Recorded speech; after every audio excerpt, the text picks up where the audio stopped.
Okay, I think we're, okay. I think we are ready, so we'll get started. The March State Board work session will now come to order. Denise, please call the roll.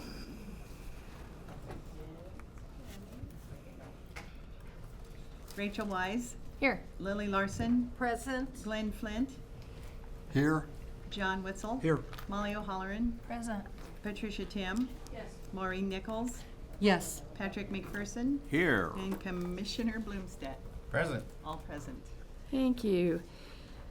Information regarding the Open Meeting Act is posted on the east wall of this room on the south side of the door. Live web streaming will be available through the State Board of Education website, www.education.ne.gov/stateboard. Board members, please remember to engage your microphones when speaking and turn them off when you're finished. Also, please turn off personal cell phones. Thank you. We'll move to item 2, board reports, dates, and discussion items. The first is the meeting participation, joint meetings with policy partners. Where have we been since February? Anyone like to report out on any of the activities? John? I've been working with the high school equivalency program in regards to various issues from our stakeholders in regards to some of the changes coming out from the Fed in regards to the GED scoring. Sharon Cott's going to be briefing about this afternoon for Rule 81, and in a nutshell, she's going to be asking for some rule changes. And what has happened is on the GED test scores, I'll give you an example. Originally, for the longest time, it's been 150. The GED organization dropped it to 145, which means many of our, if you will, members in the community has literally passed the test, but they have to wait for the rule change before they can get their certificate. So very important to many of our community members. A few of us had the opportunity to visit the Nebraska Association of Gifted, the NAG, in regards to listening to some of the teachers, professionals, talk about their operations in regards to gifted students, in regards to the future ahead, and a lot of briefing by professionals.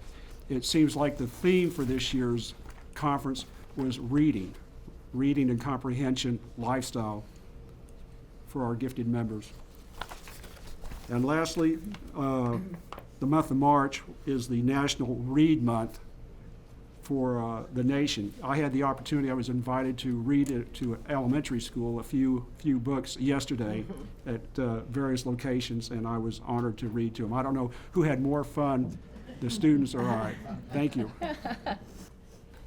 Pat? I also had the opportunity to attend the Nebraska Association for the Gifted meeting last week, all day on Thursday and Friday. Mm-hmm. And I was really, it's my first experience with that group. I was really impressed.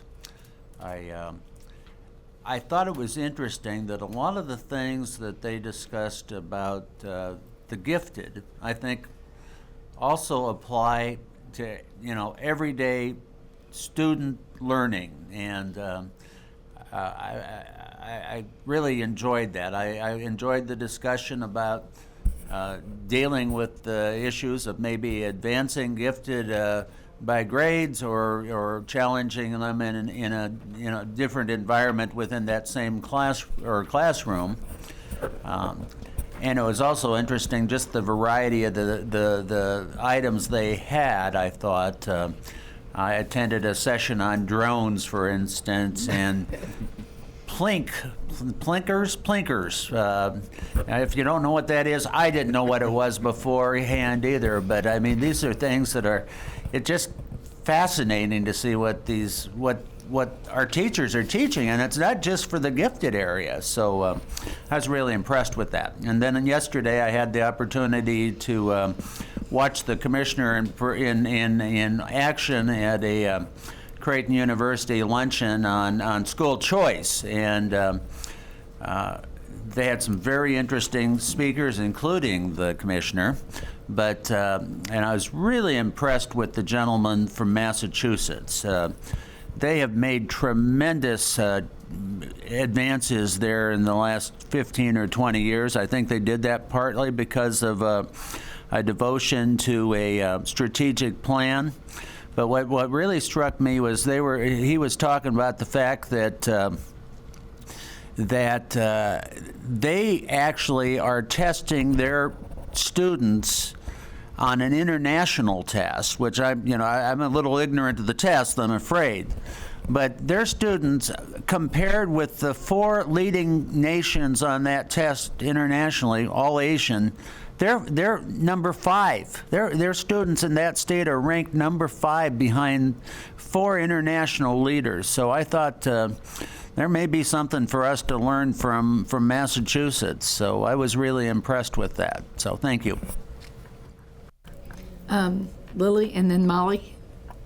I have several, and I do overlap some with other board members as well, but to start off with, went to the School for the Blind in Nebraska City, and it was my first time to visit there. If you've never been, Maureen and I, bless your heart, Maureen, came to Nebraska City, did the visit at that time because it was the Braille competition. Oh, wow.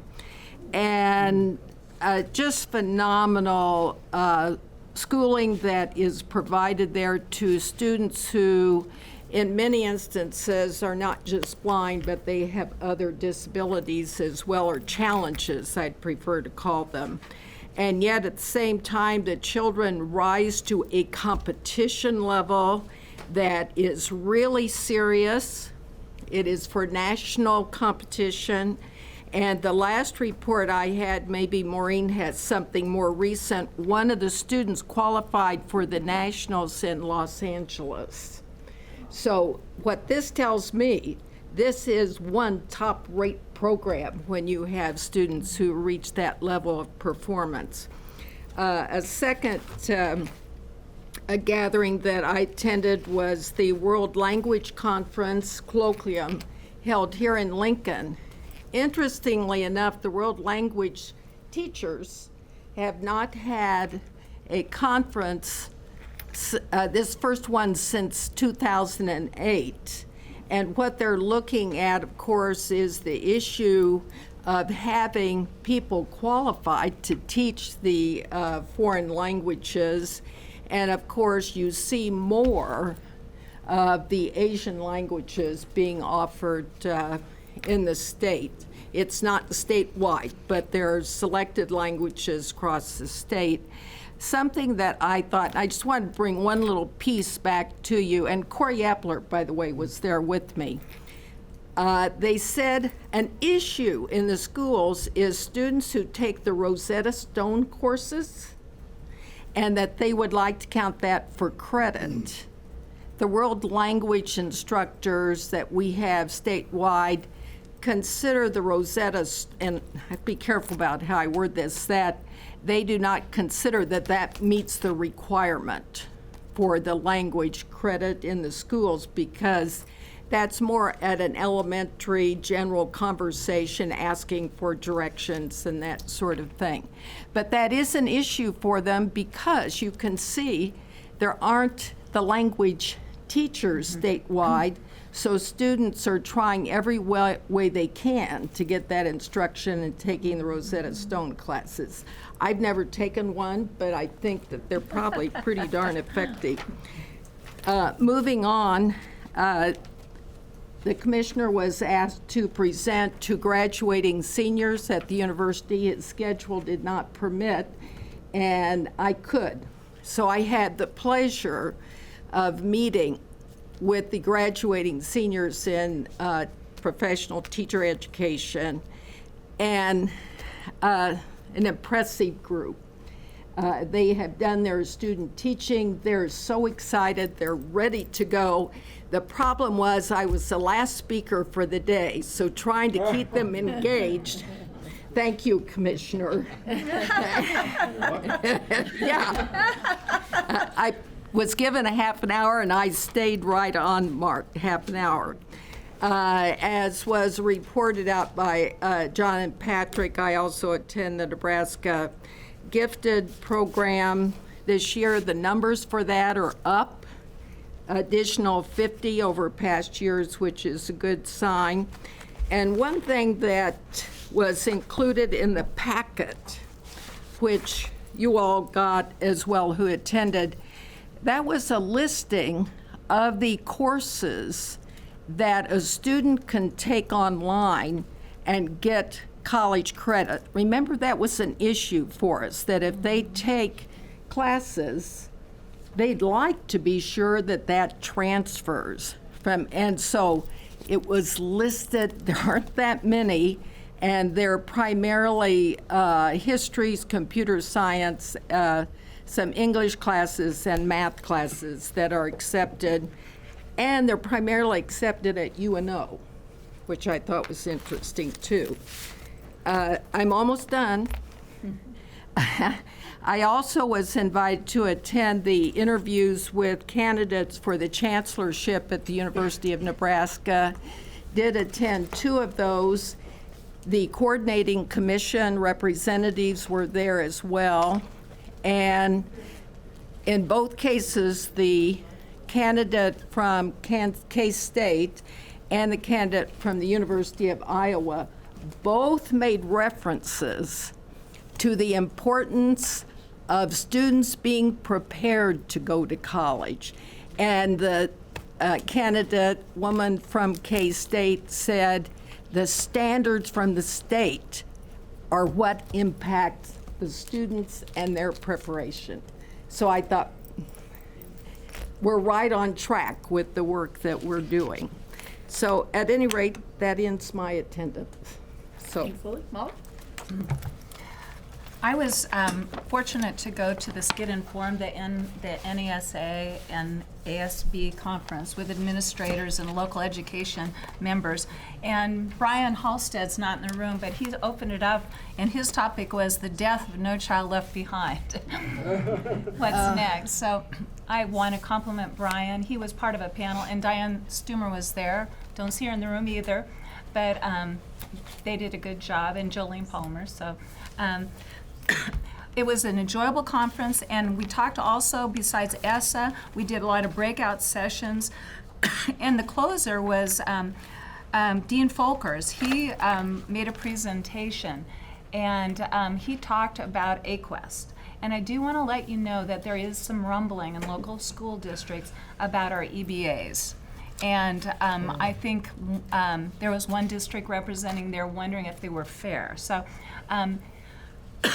Brian started out by saying, you know what, this is we're on a plane and we're just building it as we fly. So I think he said it was like a Model T, and this is the first rendition of our AQuest. But they did talk too a lot about digital citizenship, and I think we are going to see that as a recurring theme and call for accountability, because as our students become more present in an online world, there are opportunities, but there are dangers. And I think that this is something we as a board need to consider about digital citizenship and appropriate behavior, and also, you know, how to protect oneself. Mike Delaney did a great job on the legislative update. He used to be a lobbyist. I don't know if you knew that. Before he was executive director, he was a lobbyist for numerous groups, I guess, but he did a wonderful job. And then also, I did want to ask you to think, as we roll out the EBAs, to focus also on best practices. Yeah. And that leads me to the Nebraska Association of Gifted, the Cluing In. Oh my gosh, if I could have just seen those guest speakers. This little girl, she was about 5'2", and her name was Dr. Susanna Richards. Her voice was bigger than this room. I don't know if any of you others have heard her, but she was crazy about books. I mean, so much now is e-reading, but she wanted you to touch them, and she read out loud to us.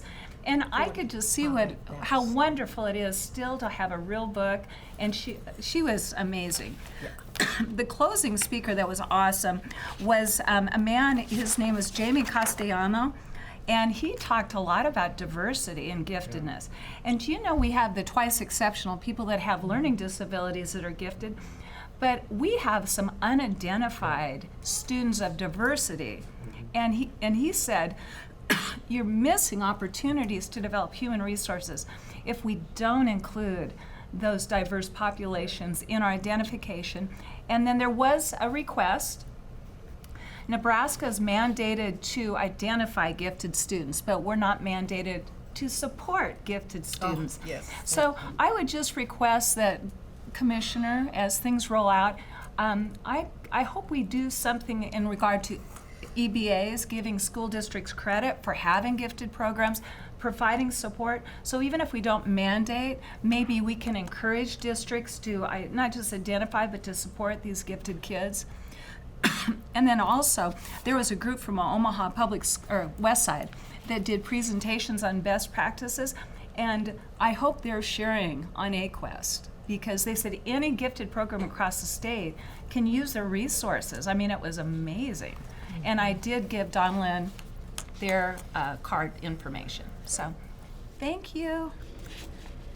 Thanks. Anyone else want to report out? Maureen? I too was with Lily down in Nebraska City at the Braille Challenge.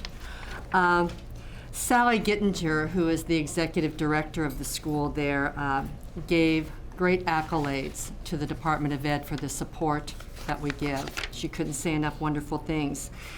What I didn't realize was that there are over 750 blind and visually challenged students across the state.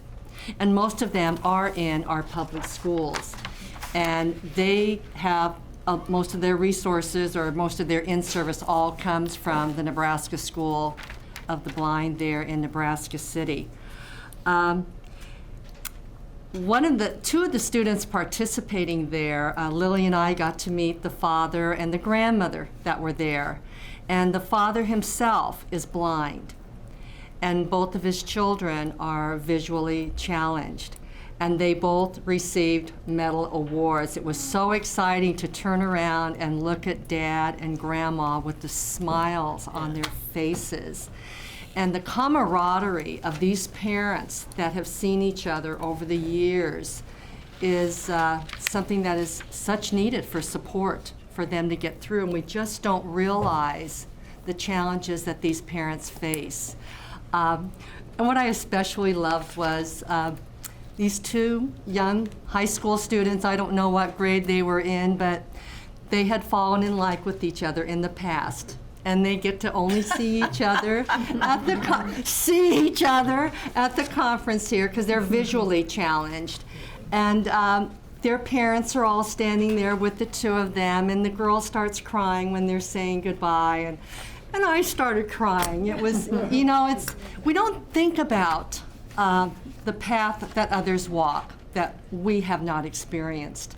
And I am truly blessed to have had the opportunity to have experienced that, because it's made me, I think, part of a better board member as well. And Friday, I was invited to attend the ribbon cutting ceremony of the new greenhouse. And those of you on the pathways, career pathways will appreciate this. The new greenhouse that was just built at South Central Unified District Number 5, Sandy Creek, Fairfield, Lawrence Nelson, Clay Center. It was a full house that afternoon. Lieutenant Governor Ricketts gave the final guest speak. He was tardy. But I was so impressed with their career pathway partnership that is with Central Community College. And they have a partnership in business, graphic arts, agriculture, engineering, architecture, drafting/construction, along with the medical pathway program currently in place. And each one of those groups was identified that day with the teacher going up, and they had videos, just a short clip of what the students were doing. And the district is committed, and this is what's really exciting for me. The district is committed to build facilities to support existing and new career programs in manufacturing, welding, education, and culinary arts. Oh, wow. And currently, 50% of all of their juniors and seniors are enrolled in this career pathway program. Now, they don't have to stick with the same one. If they find throughout the way that they might want to move over to this other one, they can. But the district, the school board there, has committed to paying for 12 credit hours, college credit hours for them as they proceed on this pathway. And if they choose to continue their education at Central Community College, the college will cover an additional 12 credit hours. Now, we talk about free education. That's education right there, a partnership. But the other piece that was exciting for me, and they were all in the room, is they are in partnership with 30 businesses in the area, Hastings, Aurora, Clay Center, Superior, that are supporting and doing internship, apprenticeship with these students.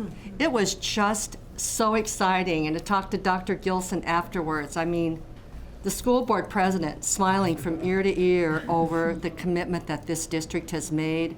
The teachers have embraced this.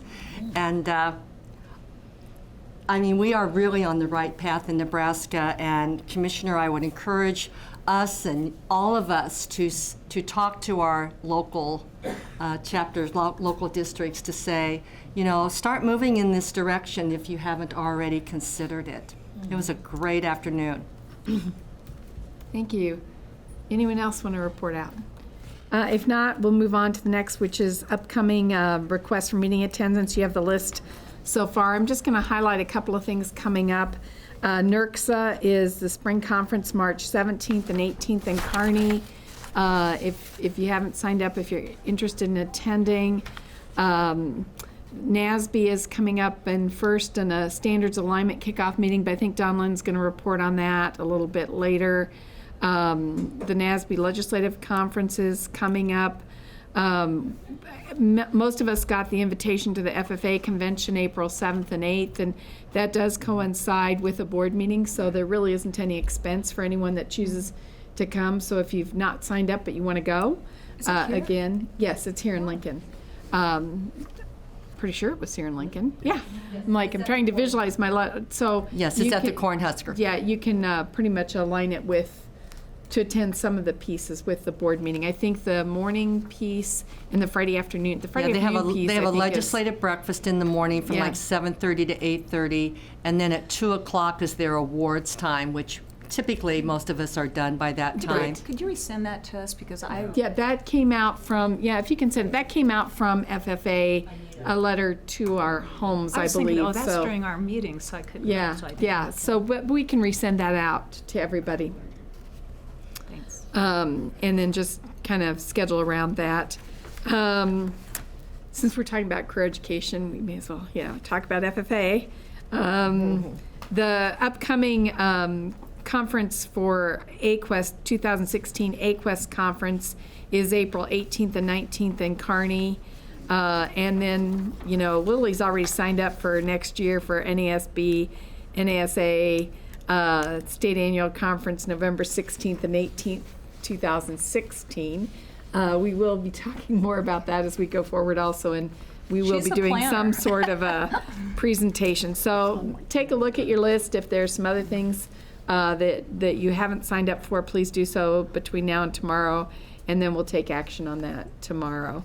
The same with the monthly board travel expenses. You've got that report in your information as well.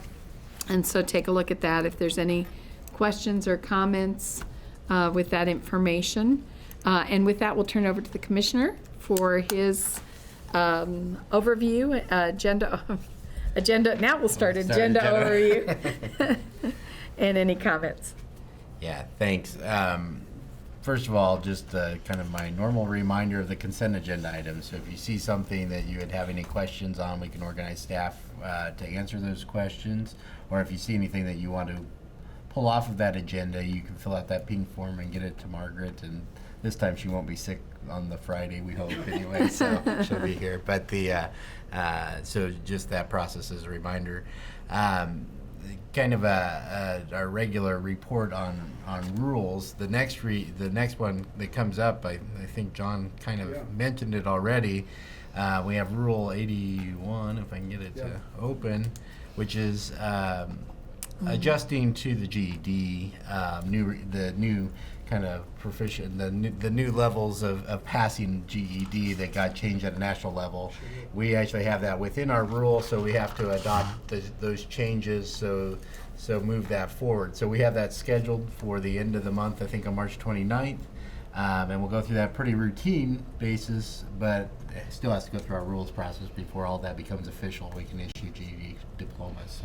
So that's an important part of that. And then I know Donlan's going to come up too, but I want to highlight a little bit of our discussions that we have outlined for today and a little bit of tomorrow.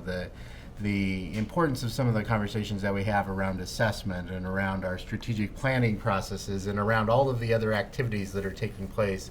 It's really critical work, and so I appreciate what you've done on the strategic planning front. I hope you found this morning useful. I thought it was a really good kickoff event to get us moving forward, to get that conversation. I'm very pleased with the dialogue and actually a bit of the notion of, I guess I would just say I appreciate the kind of consensus that comes around the fact that we need a singular mission and vision for the board, for the agency, that all comes together so we can clearly be able to move our agendas forward. I think as Patrick noted, the conversations yesterday, and it was highlighted, and I tried to highlight that point, the importance of planning as we move forward to really make a difference, and it takes time. And so I'm looking forward to how our processes work, but we have so many good things happening. We'll talk a little bit today about assessment and our plans for the future. We'll talk today, obviously, about thinking about how legislation and other things take place. Even tomorrow, I mean, I know we have the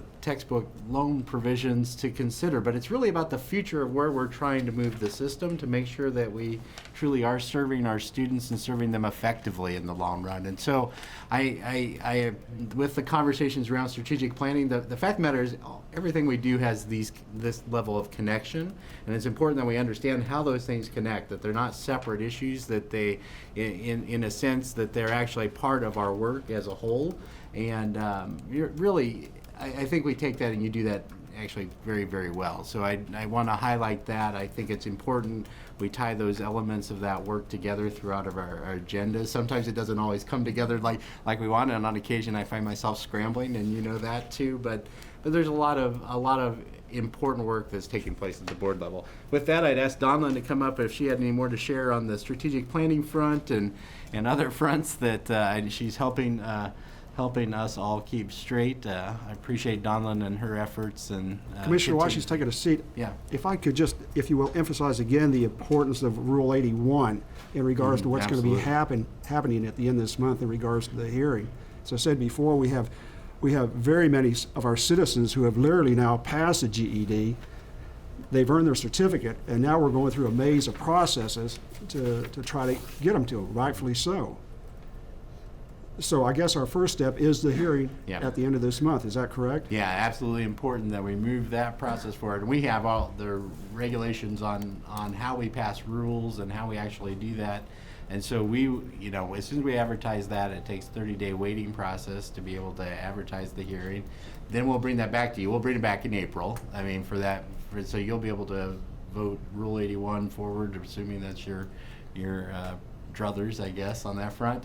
And then it'll go off actually to the Attorney General and the Governor for that process. So a little slower than folks might want relative to getting those things in place.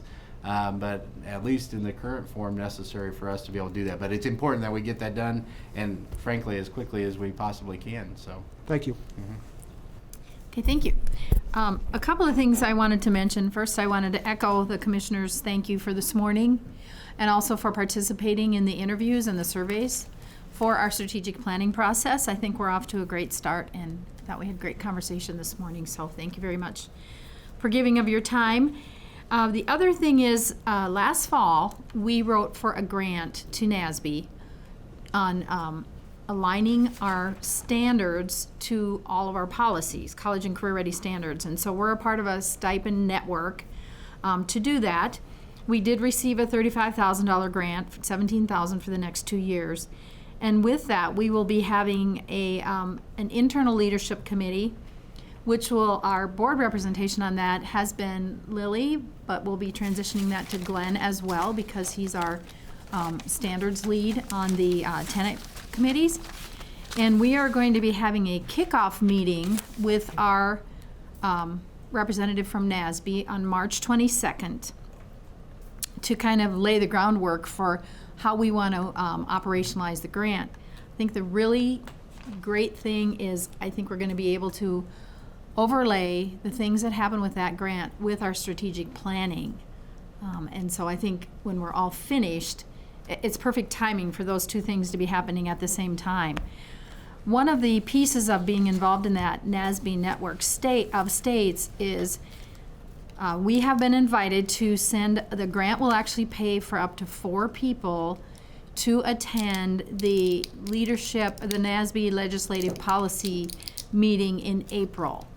And a part of attending that meeting will be a special technical assistance time for the stipend states. And so I will be attending that, as will Scott Summers from the staff, as will Rachel, but we have an opening for. I'm on too. Right, but I believe that, I think you were already registered.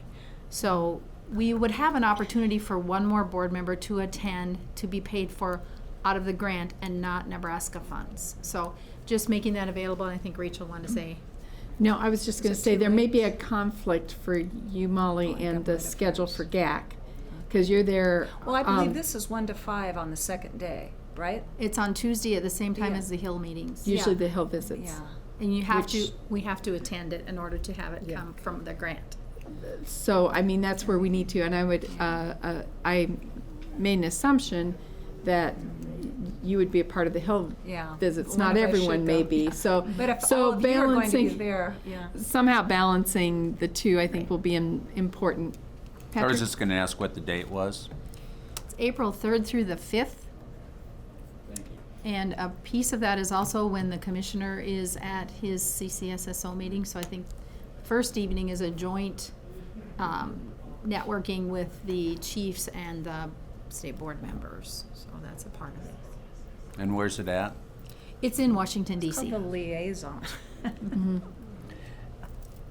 Yes. And I appreciate the opportunity, but I'd already been booked to be elsewhere. And Glenn, we're both on that committee, but this information's come too late for us to be able to change our schedule and everything. So sorry about that. And so I'm sure that we'll get a full report back from you as well Definitely. as from Molly and And anyone so else. maybe goes. if you want to attend, maybe speak with Rachel and she can let me know. We Or need- Donlin, either yeah, one. we need just to get talk to the her. names in soon. And then just a reminder, I've already heard from 3 of you since this morning on the key influencers and stakeholders. If you haven't sent that to me yet, we need that soon, so. Thank you. Thanks, Donlin. Any other questions or comments for the commissioner or for Donlin? Molly? I was just going to say to both of you, if either of you want to go to that meeting, we need to register and file by like the 4th if we want to save some money. It's a discount if you sign up by Friday, which is tomorrow. And if you're attending with the grant, there's some grant processes that have to be Yeah. followed for registration and those kinds of things. But Donlin has that information. Just a thought that if in fact someone outside other than Glenn and myself do attend that, should they maybe attend the March 22nd meeting? If they could, I think that would be. I think that that would be wise. Supportive. Yeah. It's a thought. I know I'm Okay. going to attend the 22nd. I believe Glenn is too. Yes. All right, then we will move on to item 4, discussion of action items. The first item, I believe the only item, is discuss approval of a continuation grant to the Nebraska Children and Family Foundation to continue the Nurturing Healthy Behaviors Program. Melody? Good afternoon.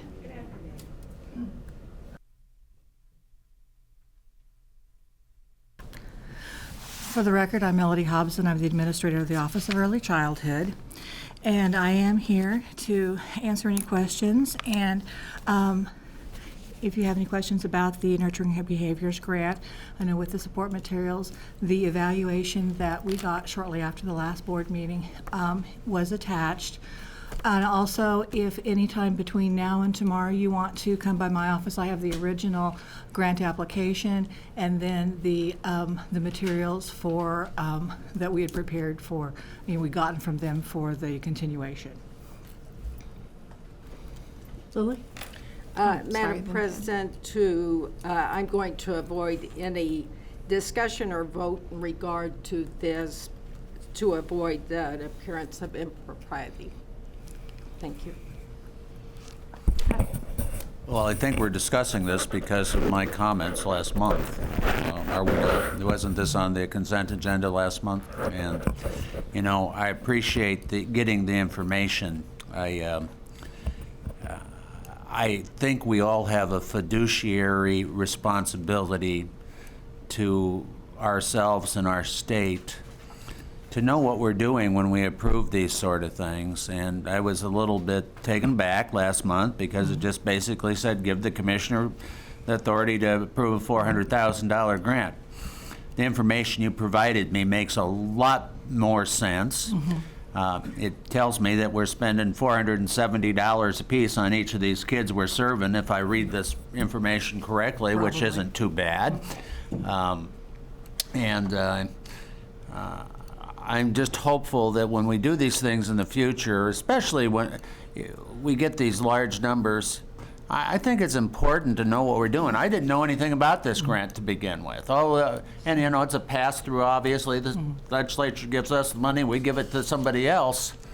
But, we still got a job to administer that. And, sometimes I will at times say I'm apologetic for bringing these things up, but by the same token, I just think it behooves us in our role to do so. So, again, I thank you for doing that, and I hope that when we see these things in the future, we'll have a little bit more information so that we can make those decisions and maybe make it without necessarily having somebody come before the meeting to have to advocate or talk about it. So thank you.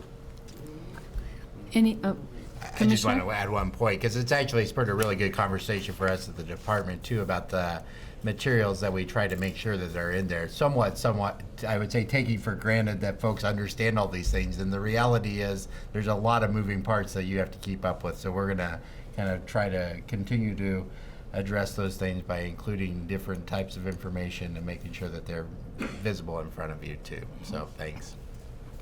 Well, I appreciate your interest and your concern, so thank you. Thank you, Melody. Next, we'll move on to item 5, committee reports and other items for discussion. I will start with the commissioners. Is there anything under AQuest in general that you want to talk about? I might just give you a really very, very brief update. I mean, I think you know or might remember, we had a snow out date for our opportunity for some of our preliminary teams to be visiting Loop County and Santee at the beginning of February. That was not, it didn't turn out ideal. So just last week we had teams visiting there, still working with some follow-up meetings that will come into play. So our teams are able to begin identifying and working with and building the necessary relationships with the school districts, the administration, the board. I mean, I think also, I believe we talked about, or at least have shared with you, Molly was able to attend with Dr. Friesen and myself, meeting at Loop County with the board. And as you know, it's not easy to walk into a school district or into a school building and say you're a priority school. It's not necessarily a sense of pride that they take in this, and it probably shouldn't be. By the way, I tell you, it's not a sense of pride for us. However, when we walk into these schools, our intent is to very much be there to begin looking and be honest about the opportunities for us to work together to improve the education for those students. Those students in those schools deserve the very best. As we've shaped AQuest, it's this opportunity to think about what we're learning from those processes that will be applied more broadly for schools that are representative kind of those selections as well. And we have so much more of that work to do. We have 87 schools that we identified in needs improvement. We're continuing to have conversations across the department of what are we doing in each one of those 87 places. When's the last time we've been part of those processes? So our strategic plan, I will highlight again, being tied so importantly to that work and really being a system of support and improvement for all of those schools, but for all schools generally too. But we know applying some of our intentional efforts around places to improve, I think can actually have quite a remarkable impact on not just a couple places right now, but really the whole system, the whole education system in Nebraska, and frankly, the way that we function and work here, and the way that our partnerships work across the state. And so it's really a very good thing. And so when you talk about the EBA piece, I think when we hear from schools, oh, gee, well, we don't quite understand how that's being used or why that might be used in that fashion. The reality is we know we have a lot of work to continue to improve, but guess what? We learned a lot from EBA. In fact, over the next couple months, we'll be talking about what we learned from the EBA, and it's helpful in us in shaping what the future looks like, shaping that investment in the future of our systems and processes. So I just highlight that we didn't get a chance to have domain meetings per se. We'll have domain meetings next month, and part of this and your tenants as you continue to do work. I know that we have the assessment tenant today, but thank you for continuing to do those efforts, and thank you to our staff who have been working very diligently on thinking through the processes that improve schools across Nebraska. Yes. Board members, in our time as board members, we may have priority schools in our districts, and I just wanted you to know it was an honor to go visit with the board members of Loup County Public Schools. When you think about the priority schools, so much depends on how you do that intervention.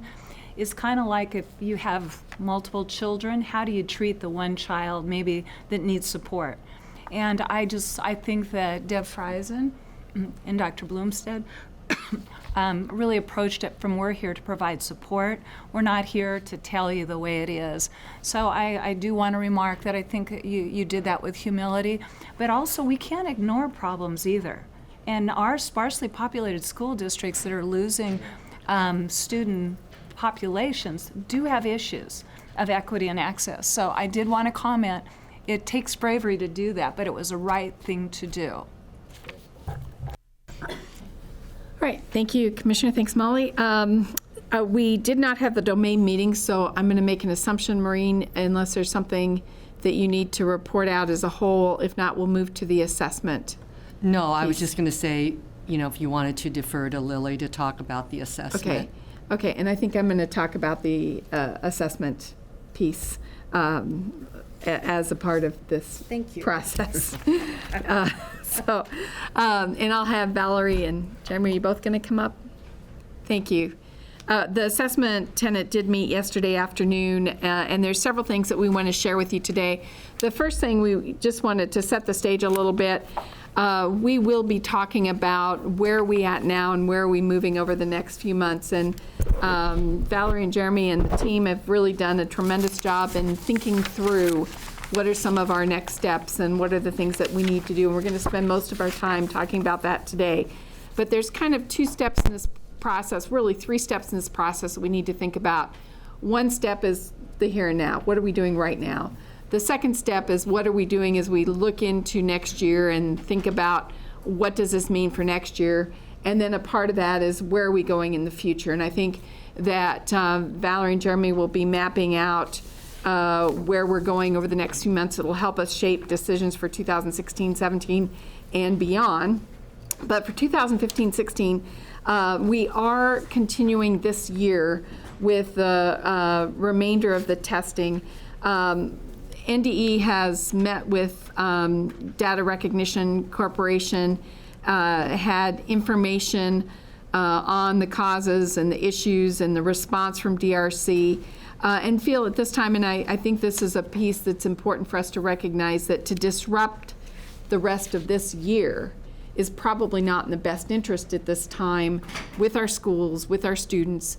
The testing as it relates to reading, math, and science has, for the most part, was stable last year, has not been an issue. We are not anticipating an issue. If there is an issue, you will hear about it, and we will have discussion about it. But we do have a high level of confidence that for this year, the remainder of this year, the testing in those areas as scheduled, which is through March through May, will continue, and we will closely monitor any issues that may surface, and we'll communicate what those issues may be. As we move forward, just a second, as we move forward, then we will also be looking at the writing scores that were impacted by some technical issues, and we'll have discussions to determine their validity for release and where we move forward. So for the immediate, we think we need to finish up the year. What Valerie and Jeremy will be presenting is based on discussion and input. Where do we go from here as a part of the process? So, John, yes. A quick question for you, if I may, Madam Chairman, in Yes. regards to what gives you a high level of confidence that we can proceed forward the rest of the year without errors like we did in January? Because of the type, and please interject, the type of testing that it is. The errors were in writing, and what occurred really was tied to the writing testing. We did have last year without problems in the type of testing relative to reading, math, and science. And so I feel with the assurances we have and with the success that was there for last year and the type of problems that were there that were tied to writing, which is really a very kind of different assessment process online, that there is a level of confidence. And to disrupt that without any evidence for those tests creates a different set of challenges for schools and students at this point in time. Now, what we will talk about is where we go forward beyond this year. Well, do we have a which is different protocol for discussion. holding RDC accountable? Yeah, go ahead. If you Yeah, wanna- so first of all, there's several different things that when we looked at this, and we do have a protocol for holding DRC or any contractor vendor responsible for delivering the product that they said they would deliver. And so we'll be going through that because we're in the middle. We'll have to go through an assessment process that we've done that. Unfortunately, I feel all too experienced in this arena. Quite frankly, we've dealt with DRC in this dynamic before, so we do frankly have that process to do that. The other piece I want to highlight to you around the technology and technology issues is we had the opportunity to be able to work and actually present, and I see Tom Rolfus, who's from the state CIO's office over there as well, but we presented to the NITC, the Nebraska Information Technology Commission, including Ed Toner from the state CIO's office, who was able to sit across the table from me with the DRC technology folks to address questions from that particular panel. And so we work very closely with the state CIO, and we'll continue to do that as we think about those processes.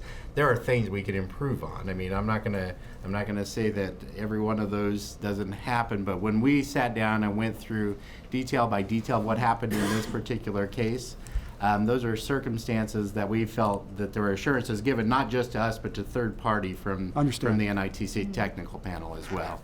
So they literally certified, if you will, our concerns for the future. Yes. Yes and no, and I think that's part of the discussion. When you talk about future, we have two futures to think about. We Right. have the here and now, which is, to me, this school year, and yes, that's still Thank a you. future, but we need to, our responsibility is where we go from here. So it's important to think about the two steps of the conversation we're having. One step is finishing out this school year. The second step, as we will discuss and you will hear, is the beginning of a plan to where do we move forward.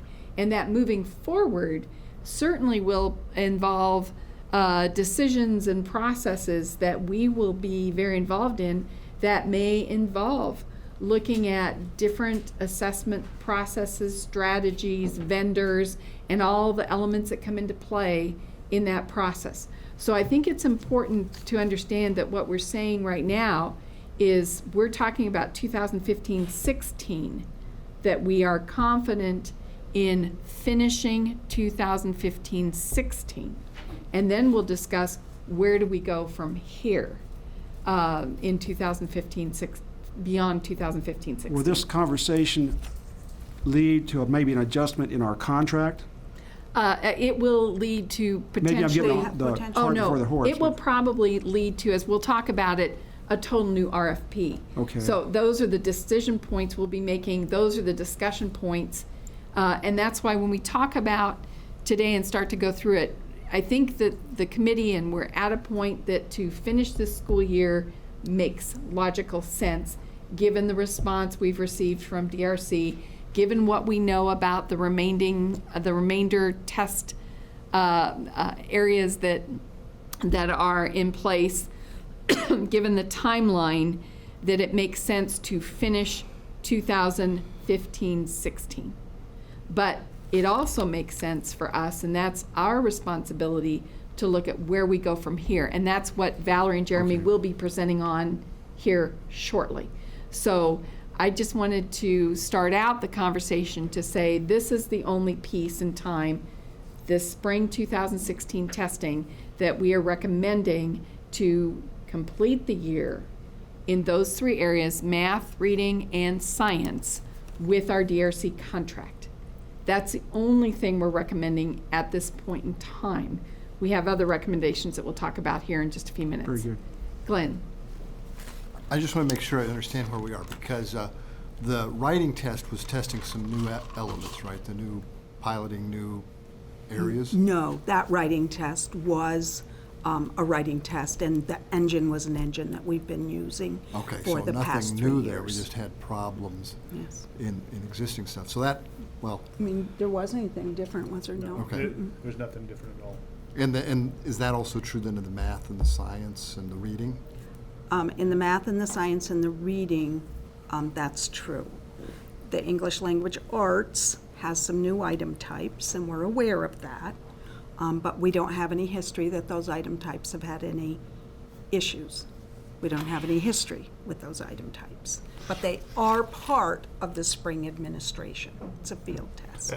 As of this morning, there was approximately 7,000 students that had taken an ELA practice test, and we're closely monitoring that to make sure, because the functionality is very similar, to make sure there's not any New bugs pop up. Absolutely. So we're monitoring that. I think yesterday there were 700 students that took that practice test. No reports of anything. So we'll continue to monitor that as we get closer to the window, because that'll be something that they're doing very often as we get closer to the window. So it's another way that we can kind of keep an eye on things. Okay, thanks. Do you have a question? No, I just have a comment, I guess, and, I'm just not very comfortable with this firm that we're dealing with. We had problems last year, we got problems now, and we're going to turn around and continue to reward them by going forward with the test. That makes me nervous. My personal opinion would be I'd stop the process right now if I had that opportunity. I don't know that it's going to have any major impact on the schools or the assessment in the long run anyway. But I just, from a business standpoint, why do you reward incompetence by giving them more opportunity? And that's where I see it. Pat, and I appreciate your comments, and I think as we go through the plan, and that is certainly one that we've struggled with, I think the challenge is we have to think about how schools are structured to use this assessment data, and how they're built around these processes, and how these processes tie to the curriculum instruction plans that they have in place and the school improvement plans that they have in place. That's kind of where we have to think through the balance for this year, and just for this 2016. And I think that's where, in weighing those items at this point, it seems that the prudent thing to do on behalf of the schools that are impacted, all of our schools in Nebraska, to continue the testing cycle for this year. But we want to really spend time on talking about where do we go from here, because I do think that's the critical discussion that we need to have and we need to spend time on, and that's where we go from here. I would just like, or if I may, I'm sorry, I jumped in early. Go ahead, Matt, and then Lily. Yeah. The bind that we might find ourselves at any one point in time, number one, we're legally required by state statute to administer the assessments each year. We're told to do that. What I would tell you right now is DRC is capable of carrying that out as we best understand it. And if we made a decision, we would be violating state statute. We'd be violating potentially federal statute that we aren't carrying that out. And so the reason I say that to you is not because I'm super excited to run into an assessment environment where if we had problems, I mean, I am also devastated by it. I have my 5 kids at home that remind me if anything goes wrong at any point in time, and they blame me as well, but that's appropriately so. I don't want to see massive things happen, and that's why we've tried to go through a process where we understand our schools report back to us, and like I said, unfortunately, we understand those reports much more so. In fact, with this testing environment that we experienced, we actually ended up finding out information much faster than we had in the past because we put protocols and things in place. When we announced this in February is because we're still in the middle of it, assessing exactly the issues that occurred, and we've not found anything that we hadn't already reported to you in February, what those exact issues were. And so the responsiveness of DRC, right, wrong, otherwise, at least those things are known and addressed and seem to be done. They own some of the responsibility, a lot of the responsibility for those things. As we walk forward, we collectively own responsibility for walking forward. And I understand your hesitations on those things, but I also look at how in my advice to you, how we balance our responsibilities under the law with this respect. We also have heard back from our schools about the importance of these assessments and the window of time that we're in and how they use that data. And we use this data within AQuest, by the way, as well. The importance of this is valid and reliable information about the performance of our schools. Absent that, we don't have valid and reliable information about the performance of our schools and our students. I'm not saying it's the best way. In fact, that's what now we want to talk about is essentially the best way that we should move forward beyond this particular year. So I get your reaction to it because I'm there with you on those reactions. So They get a vote of no confidence from me. I understand the legal ramifications, but I also understand that this board is going to look pretty bad if we have another issue like we had in January and like we had last year. You already see it in the news media, and we're paying good money for this, and what have we got? We gave them a second chance this year. They failed already this year. Gave them to do it this year. So I'm just very unhappy with this organization, and I also find it frustrating that we're continuing something that we're going to change next year, very likely. So And that's where I'll shut up. okay. Thank you. Matt, I'd like to say one. I do think. Okay, just a second. I do think as we get through the presentation, I should say as we get to the presentation, it might help start to generate the conversation of where we need to go, given the circumstances that we're in. That I agree that none of us have confidence with the circumstances we're in, but we also have to determine what's the solution and what's the next steps as part of that process. John had a comment, then Lily, and then we really are getting to Valerie and to Jeremy and Matt, their presentation. I just want to thank you for your explanation. Very good points made, and yes, please, let's move forward with the briefing. I was in attendance at the meeting as well as the presentation from the DRC representatives. And believe me, I agree with the concerns. I don't like it any better than you do, but I was going to say it more directly. You gave the long version. We'd be in violation of the law if we did not finish out this year. It's what it is. We were given assurances that they were very unusual circumstances that happened. Does that justify it? Absolutely not. No one dislikes this better than I do. And yet at the same time, we'll move forward, get this done March to May, and hoping for the best. Move forward with bigger plans. So with that, Valerie, Jeremy, please. That's a really strong opening act. Please. Take it away. Okay. So Jeremy and I discussed how we would present this, and he said, go ahead and present, and I'll cover everything you forgot. So that's our plan, okay? So we have provided a copy of the assessment vision and plan, and I would really tell you a lot of people have contributed to this in many ways, and we really appreciate that, because we really feel it is reached. It's still in draft, so you're certainly welcome to come in or send suggestions on anything, but we really think it gets at the whole concept of a renewed idea of assessment.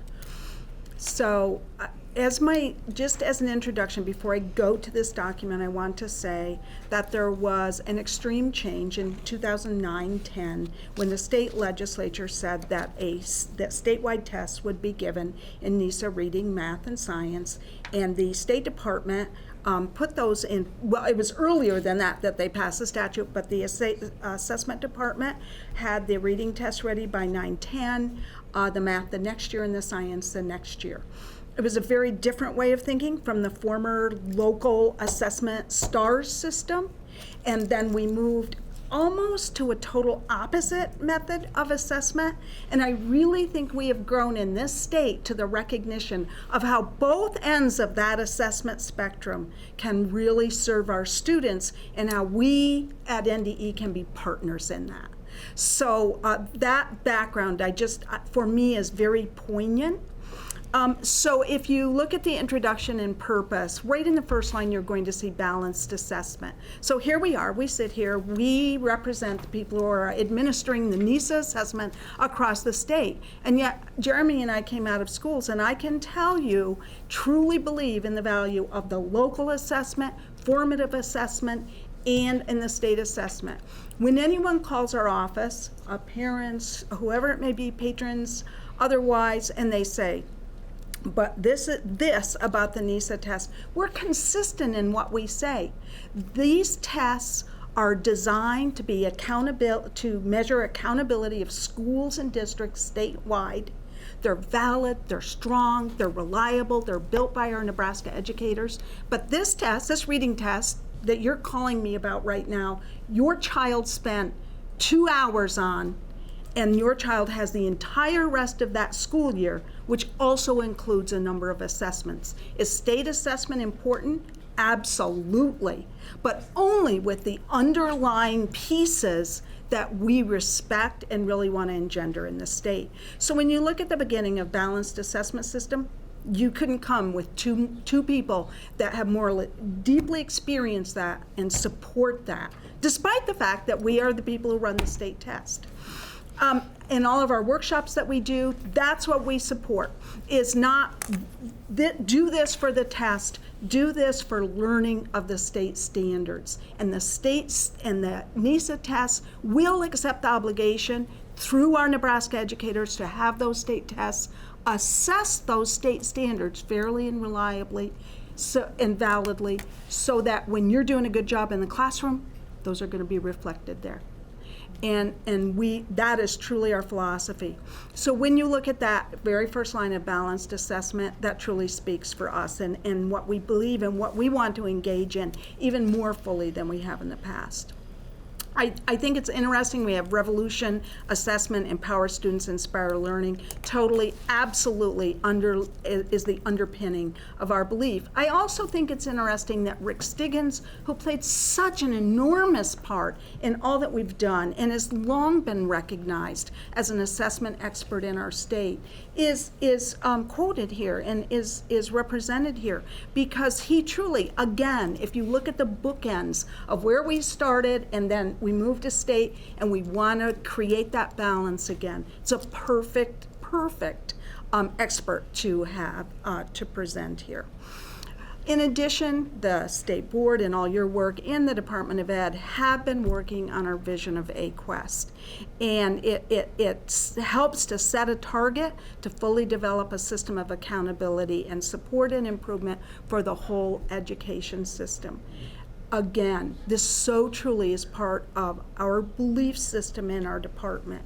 So in our department, we believe our number one goal is service to schools. Everybody we bring into our department and everybody that we initiate We say we have a purpose, and I don't say our purpose is to deliver a statewide assessment. It is to provide service to schools. And so we have an obligation to effectively run the statewide assessments, to answer the questions, to give good professional learning, and to be compassionate and empathetic listeners to them and problem solvers in our districts. And so to say that we want to target a fully developed system of accountability, support, and improvement, absolutely, that's what we're about. So we go down and I begin, I'm skip jumping down through this, and I'm going to talk now about the catalysts that set this path. History, there we were with STARS, then we moved to a state test. We've had a lot of ground that you have been covering for the last 2 years. There is this development of AQuest that has taken place that has created such a bigger vision of what we're about and really created links to hold the whole system together and to give us guidance in what we're doing. The board, have been working on a strategic plan. And so that also is a piece that is a catalyst for us right now. ESSA, a new federal legislation, finally did pass, and while it does require assessment at grades 3 through 8 and 11 statewide, they didn't eliminate that.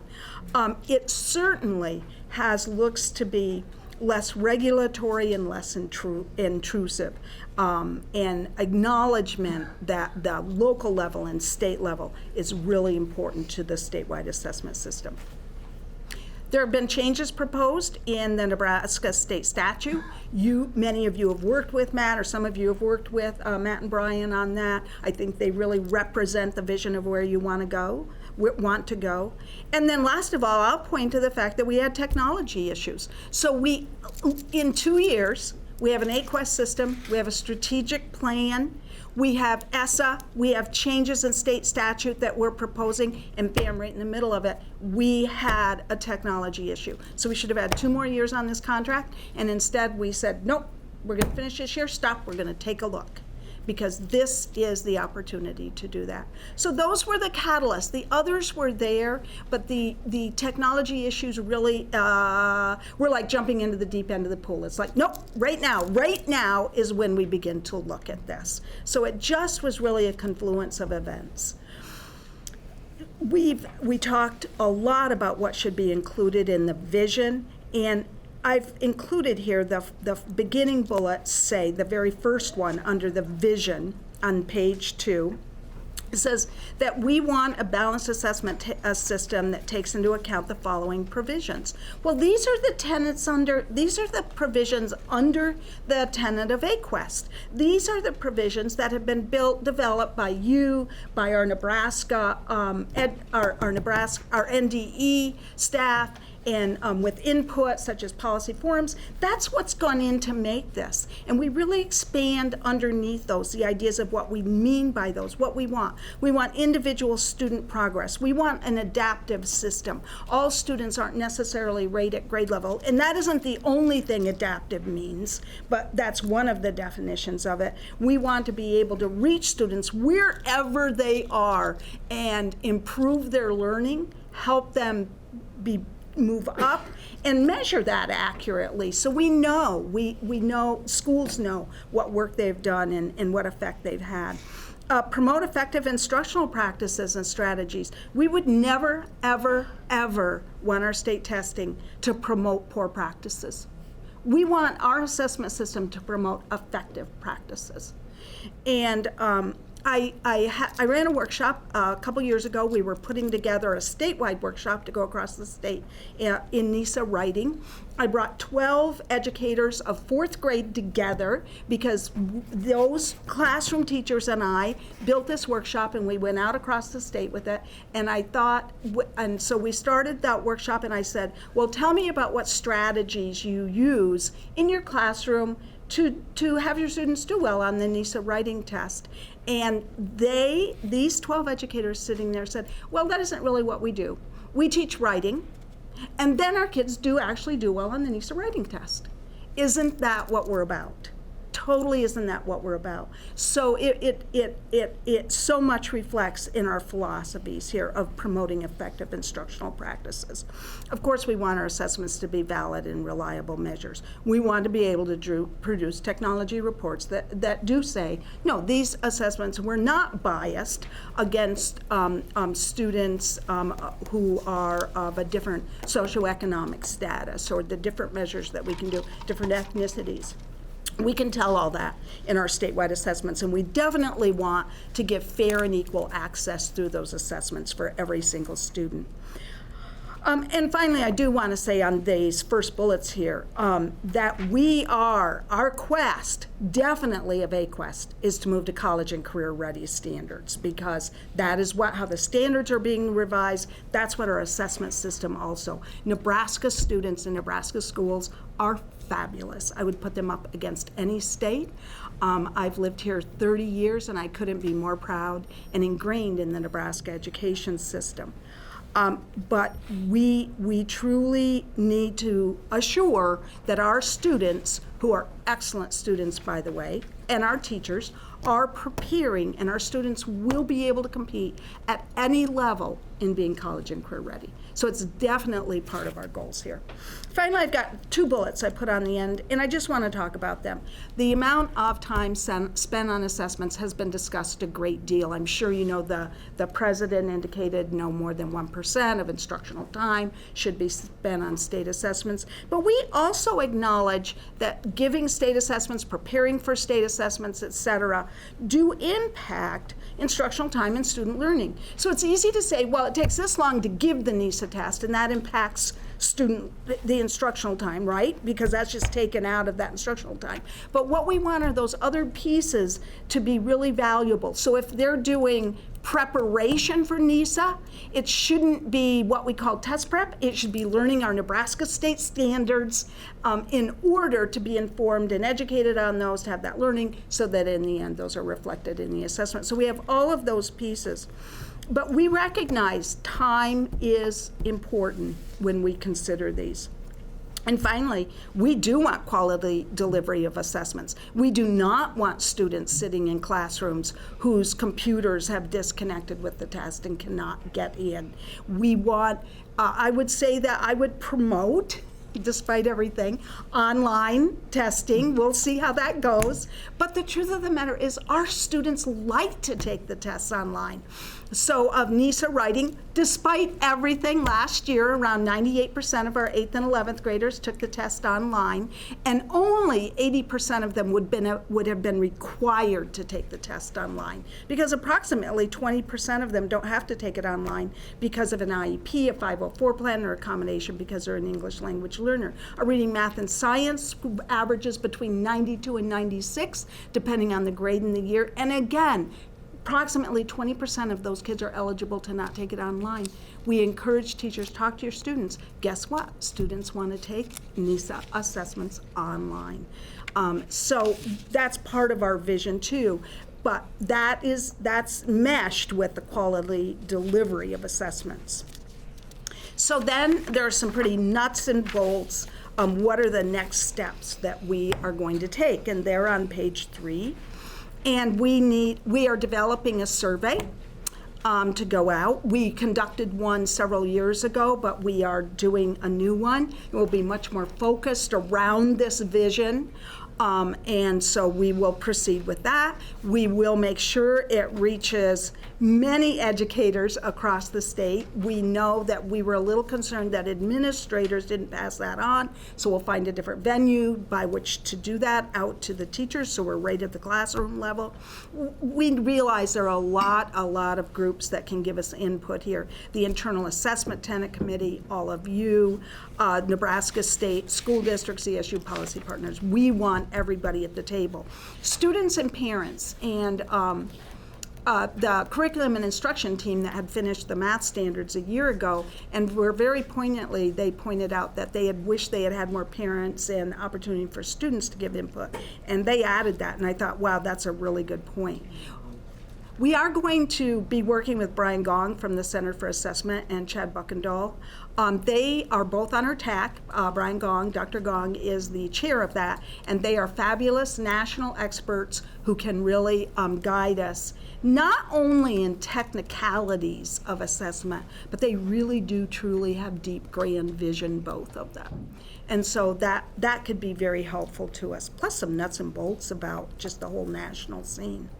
So as we look through this, I've listed all of the facets and the scope of possible components. So, I'm not going to go through all of these, but what I would say is we want to have a scope included in this vision that says we could go many different directions depending on what we find out. And what the vision, what we want the vision to be, and what the facets are that come together from all of this input that we get, to truly, like, not just say, okay, well, we had this happen, all these things were the catalyst, so we did this, and guess what, we're just going to do the same thing. So we feel that need, we recognize that we need to really seize the opportunity that has been presented to us at this point.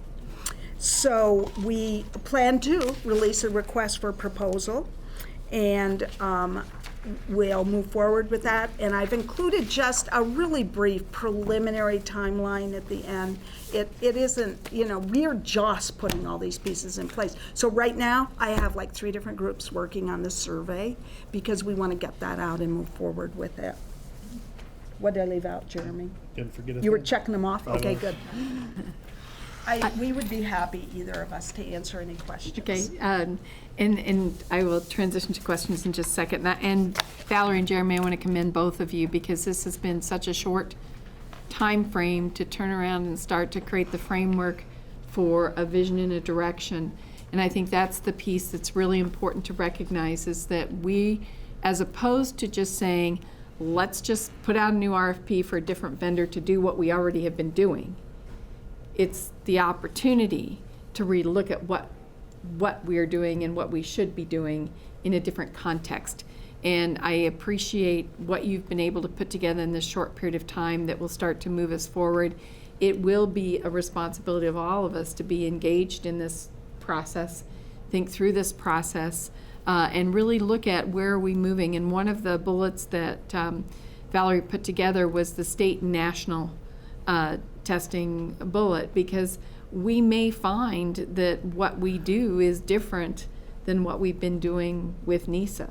We may find that we would rather use a national assessment, or the legislature will tell us to use a national assessment for 11th graders. So there's a lot of elements all coming together right now in a short period of time that our challenge will be how we pull this together, how we look at what those recommendations will be for 2016-17 and then 2017 and beyond. So we will come back to discussions over the next few months that continue to update what are we looking at for 2016-17. That may be different than what we look at for 2017-18 and beyond. Again, because of the short time frame, in that we know that we're not going to do business as usual for 2016-17 at this point in time. We will be doing some sort of RFP and some sort of transitional bridge process as we look at that. So, okay, I'm going to go Glenn, and then I think I've got Pat's making, and then we'll go Molly. Okay? All right, I'm just looking at the schedule, and it looks to me like there's no way we could be ready to roll out a brand spanking new NISA test next spring. So are we going to be doing regular NISA tests next spring? We don't actually know the answer to that. Your observation is absolutely true. It would be all next to impossible due to the RFP process to develop the RFP to encompass everything we have here, and also to get all the technical details into it, and to follow the timeline required by the statute of the state of Nebraska on bids for a contract this big, okay? So that's probably true, but we aren't exactly done exploring that yet. We have some conversations coming up with Brian Gong and with Chad Buchendahl to explore some possibilities about what we might do that looks different even in an interim year before we could get that RFP in place and roll out the new vision. Have we turned the spigot off on DRC then, or are they in the bullpen warming up for next year? What? We have not made that decision. Okay. I want to see what happens in March, April, and May. Okay. That's a big piece for me. Okay. And for everybody, I'm sure. The other thing I wanted to mention is I've gotten a couple of emails from people, principal and ESU, praising NISA. In spite of all this, they feel that NISA reflects the state standards, which are developed by the state's teachers, and their concerns about LB 930. You know, if we go to this, then what meaning do the state standards have for 9 through 12? And will everybody scatter and do their own thing again? So that, I thought that was interesting to get praise for NISA, especially at this time of year. Happens every day. What do you mean, Glenn? I suppose I don't get much praise for Thank this. you. Thank you. And then the final point I want to make is, you know, 2 years ago when I started this job, we went over to the luncheon with the Association of Supervision and Curriculum Development. Mm-hmm. And people over there were singing the praises of that MAPS test, where the students could see how they were doing, the teachers knew what they needed to do to get them to move on. Everybody was excited about taking that test and seeing if they'd improved. And I wish there was some way we could capture that data to fulfill the requirements we have. So that would be something, and then we wouldn't have to levy a new NISA or. Well, I think that's exactly what we're about, is Yeah. thinking about things differently. Okay. Okay. And I do think that's a piece that we've had conversation that Valerie's going to be using some of the expertise of Brian Gong and Chad to determine, is there ways that we can look at what national tests, even those being used that are adaptive like MAPS, that may have an alignment. And so I think everything is on the table to really look at and review. And so this is our opportunity to really think about what's the next wave and vision for assessment in Nebraska based on the parameters of what we need to do legally. I'm not ignoring what we need to do legally, but also doing what's best for students in Nebraska as part of that process. Okay. Pat? Just a question, I guess, to Brian. I don't want to get ahead on legislation, but where are we at the state level as far as a national test? I'd like to know that as we talk about this issue. Do that right now. Good afternoon, Brian Halstead. LB 930 that the board supported at your January retreat, the Education Committee has advanced that to general file with a committee amendment. Senator Scheer has gotten LB 930 to be a speaker priority bill. So there is a very good chance that the legislature in the next week or so may take up that bill that still includes the state board selecting a college admission test to replace the test required by NISA at the 11th grade.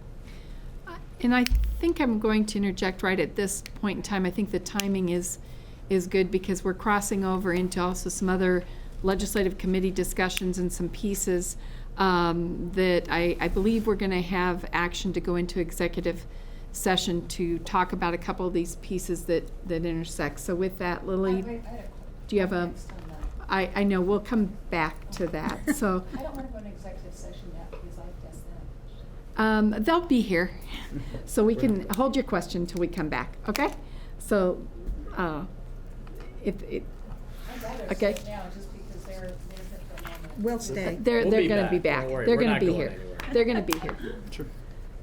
Okay.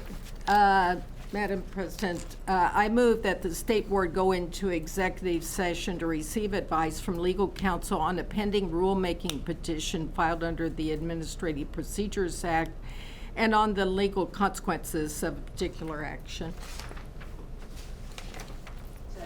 So we have a motion and a second. Denise, please call the roll.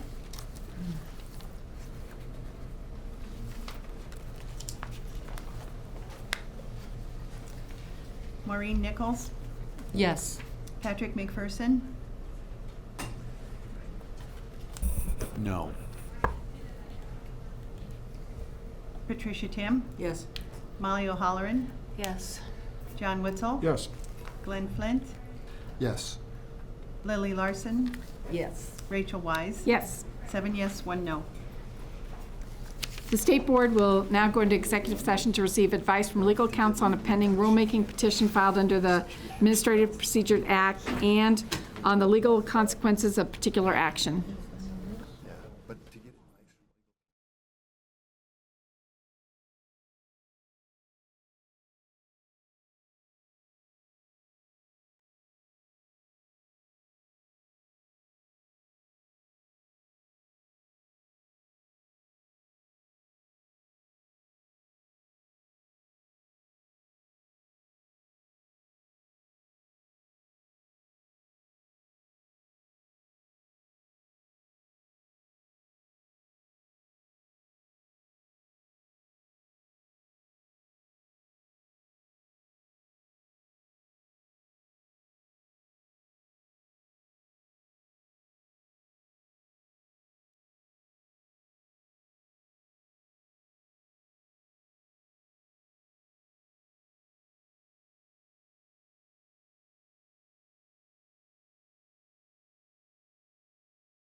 one positive comment about. Okay, we have everybody now?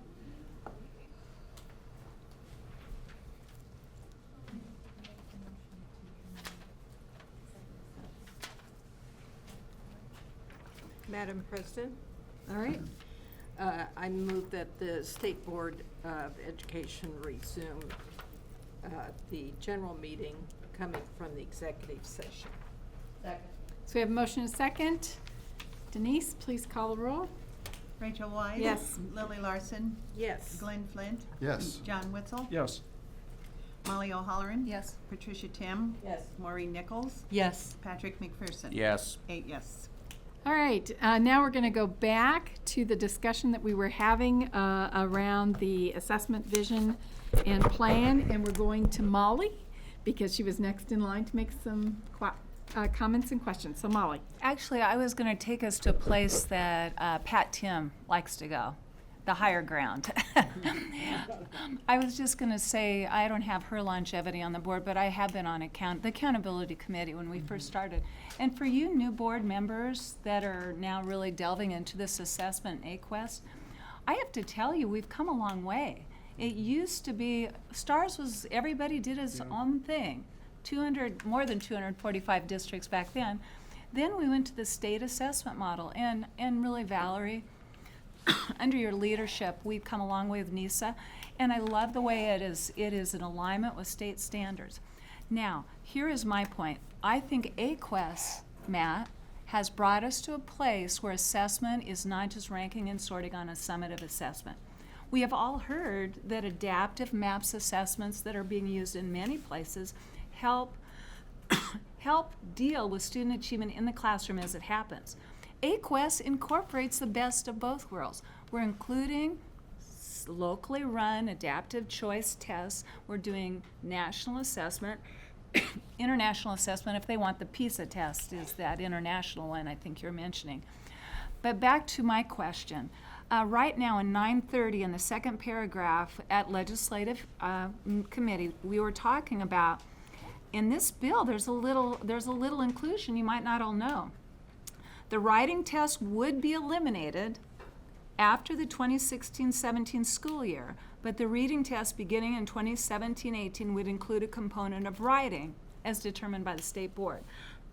So my point to be brought up is we're not only in transition between national testing companies, professional testing companies to help us with our state mandated tests, but we also will probably be reconfiguring our NISA tests 3 through 8 to be English language arts assessment, if I'm understanding this correctly. Yes. There won't be a separate 4th grade, 8th grade, 11th grade writing test.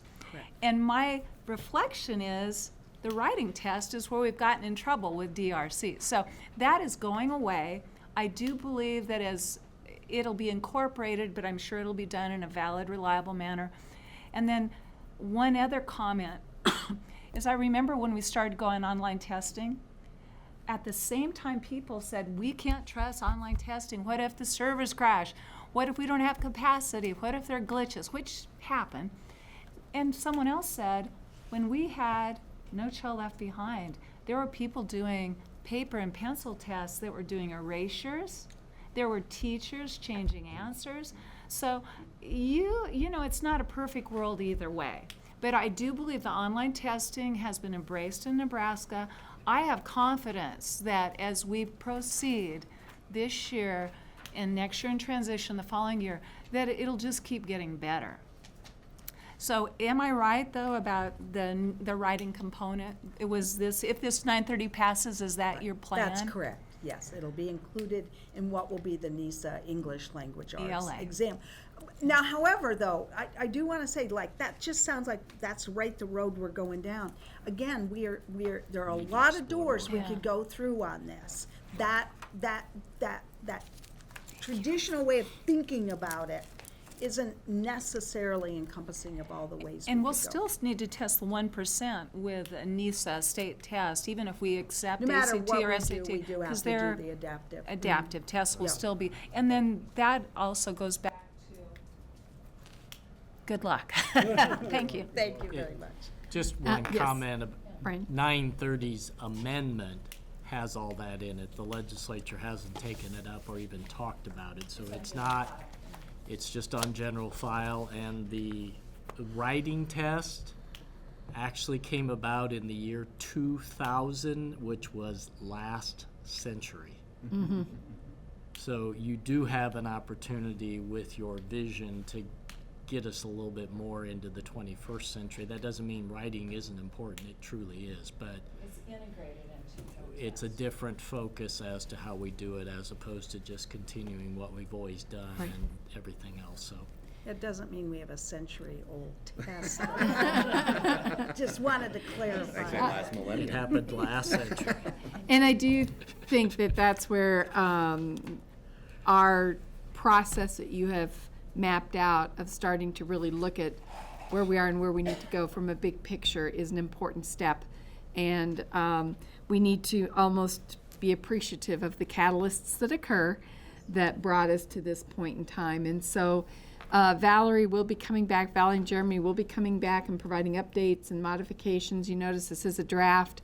I mean, they just really very quickly have done a lot of work to help determine the next steps in the direction and starting to gather that input. Any other questions or comments around assessment? Okay, thank you very much. And now we will take a short break. I promised we could have a short break. Let's reconvene at 4:30. Thanks.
Okay, we will keep going.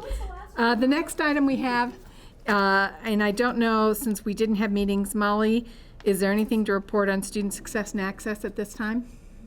I did have a private meeting. Luckily, we have exciting news that we're going to be building partnerships and looking at the whole child concept in student success and access. And there'll be more coming since we didn't meet as a tenant group. Short and simple.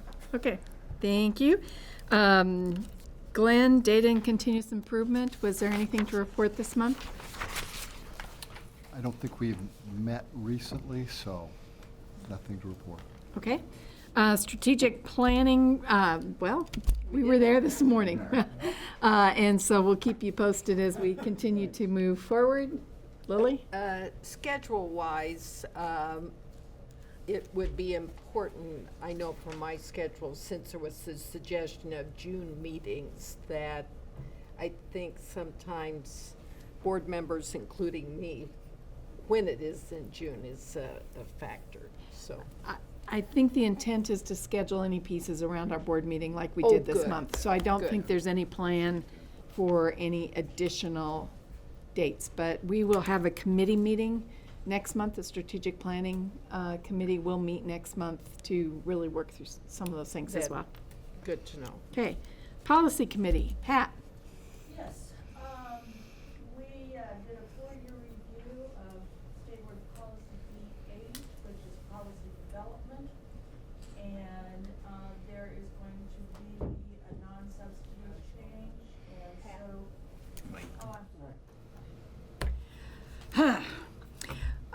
We did a 4-year review of the State Board Policy B8. We look at this every 4 years because of policy that's developing policy, and wanted to be sure that we were okay with coming into strategic planning, because I'm sure there will be policy to set, new policy to set as we go through strategic planning. There's a substantive change, non-substantive change, so this will just, the policy will remain as it's stated. We discussed some revisions to State Board Policy B12, which is public participation in board meetings. There will be some more discussion next month, and then you will vote on it in April, but we'll bring that to the full board. And public participation is, we're wanting to be very clear on the time frame of when people can request and the protocol of who they request to let them do a public, participate publicly. Okay, and Margaret is giving you the revision of that. We had a very good discussion about policy B7, which is board member expenses. We were given a lot of information about how other boards do this, and we will be developing over the next month or so a starting point for discussion with the board as to how we put that together. We discussed B5, which is board committees. As you know, we have standing committees of the commissioner's appraisal and policy and legislation. It has been suggested that we add a standing committee that talks about budget and finance, because we do have a board budget, or a NDE budget, and we do have money that goes through that. And that, so we have suggested that be discussed further, particularly with the opportunity for the commissioner to sit down and say where he needs some advice when the time comes on the budget development and that sort of thing. We discussed Board Policy B19, which is staff research and assistance, and when you look at that, we're striking the last sentence, and I'm not real sure I can find that real quick, but anyway, we're striking the last sentence because we felt it was redundant in the last paragraph. And that will be brought to the board in April, so that'll give you a chance to look at that as well. Thanks, Pat. Any questions or comments of Policy Committee? Hearing none, we will move on to the Legislative Committee. Lily. Yes, and Brian will join us. And one thing that is of interest is what is the schedule of the legislature at this point? How many days are left? And how many days are left that allow for them to deal with some of the issues, because there's a limit as well. So if you will outline that schedule, please. Sure. Brian Halstead, Chief of Staff. It's finally good to talk to you about legislation this afternoon. The legislature today completed their 37th legislative day. On Monday, they will have their 38th day, which means there's really 22 legislative days left. But when you look at the Constitution and the rules the legislature has adopted, if you don't have a bill passed by the legislature by the 58th day of this session, it's not going to happen. So in that regard, there are 20 more legislative days for them to do work. They have lots of major bills out there, so they're starting to get to the point where they're going to have to make their decisions as to what they're going to do. By the 40th legislative day, the Appropriations Committee has to bring forth any budget changes to the full body, which is going to happen early next week, and some of you may have seen some of the newspaper articles recently about their discussion. So the forecasting board did meet the end of February and didn't adjust the revenue forecast greatly. There's some increases, but the dollar amounts are not going to necessarily produce any great wash of new legislation and funding issues in that regard. So as you can see, I have attached to the work session agenda here 2 documents. The first one, that's the board overview document. Those are the bills you took positions on. It includes where the bill is at the moment, and you'll see some of them have been made priority bills. Now that we're into the not a lot of time left, if your bill has not been made a priority bill by a committee, a senator, or the speaker, the chances of that bill getting any attention on the floor is very remote. As you can see, there are some that you supported that are priority bills. Senator Scheer did get LB 930 to be a speaker priority bill. It is on general file, as we talked earlier. In the hierarchy of priority bills, the committee priority bills get the top, senator priorities are the next, and then speaker priorities are the least prioritized of the priority bills, if that makes any sense in that regard. So there is a hierarchy they use. So we certainly are going to be looking to see when LB 930 gets on the agenda. It has not been on the agenda yet, and it's not on Monday's agenda yet, but we certainly hope that that's going to be coming up shortly. It's obviously a bill you supported, and many of the things you asked the Education Committee to do when you supported the bill are included in that amendment to the bill itself. So that's one we're certainly going to be watching. I attached a second document that are the priority bills, and these I pulled from the master document you saw in January as 2 items. And you can see that most of the priority bills have something to do with finance or taxes, which you didn't take any positions on in that regard. So right now there's a lot of discussions going on. On Monday is when the legislature will start full day on the floor debate. They have been doing half days in the morning with committee hearings in the afternoon, and they're completing their committee hearings this afternoon. So next week they start full-time floor debate. So the next couple weeks are going to be key to watch to see what actually does get advanced, what's in those bills and what may or may not happen yet this session. So I'll stop there. That's a quick overview and see if you have any If questions. you identified the very last day for the legislature must be March. The last day of the legislature, I believe, is April 19th. That's It's April. That's the 60th day, which is a week after their 59th day. And that is done because of the Constitution that says if they're not in session, the governor can veto a bill and they don't get a chance to override it. So they always schedule their last day to ensure that if there are any vetoes, they still have a chance.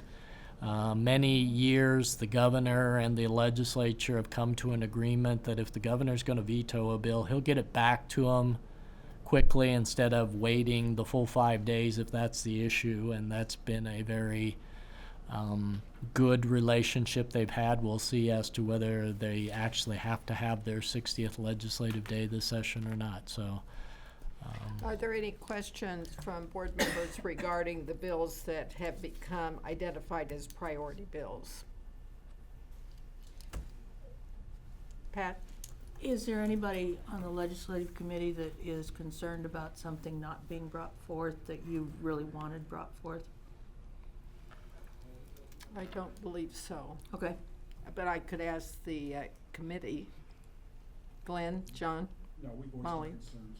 so Okay, good. we're good. All right, thank you. Moving on you. to item 8, teacher principal evaluation.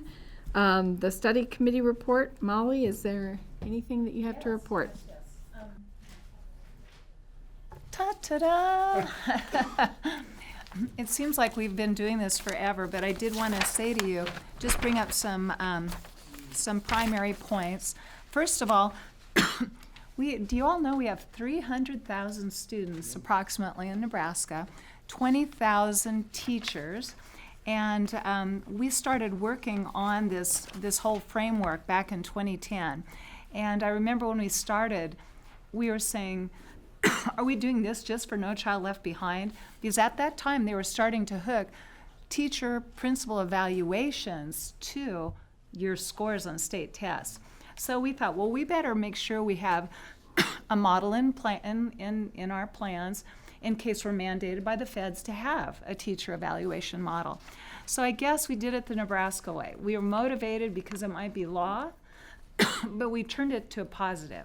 So what we did is we have really, in our committee, been studying this, and this is Lily Larson, Maureen Nichols, Pat McPherson, Sharon Cott, Dennis McGuire, and Donlin Rice, Brian Halstead, and Matt, and Deb Friesen would drop in when they could. And so anyway, when we all got together, we decided that the main thing is to focus on Nebraska Teacher Principal Performance Framework. Now, if you're not on my committee, you might not know what that is, but what it is effective practices to improve teaching, learning, and leadership. And we talked about the roles of teachers and principals because they work directly with students in a school setting. And even though we do it the Nebraska way, it is based on national models of effective practices. So right now, what we're talking about is that we must continue to utilize formative and summative data. Today, this whole conversation about NISA just reflected what we were saying about teacher evaluation. It isn't just a one-year evaluation that makes a better teacher. It's components of reflection and ongoing professional learning. Now, for those of you, again, not on my committee, there were 17 pilot sites that tried out these different evaluation models. And we actually had 2 different groups that came and visited us, Ashland, Greenwood, and Dorchester. And if you look, do you all have the copy on your desk? It's on e-meetings. It's on the On the e-meetings? Okay.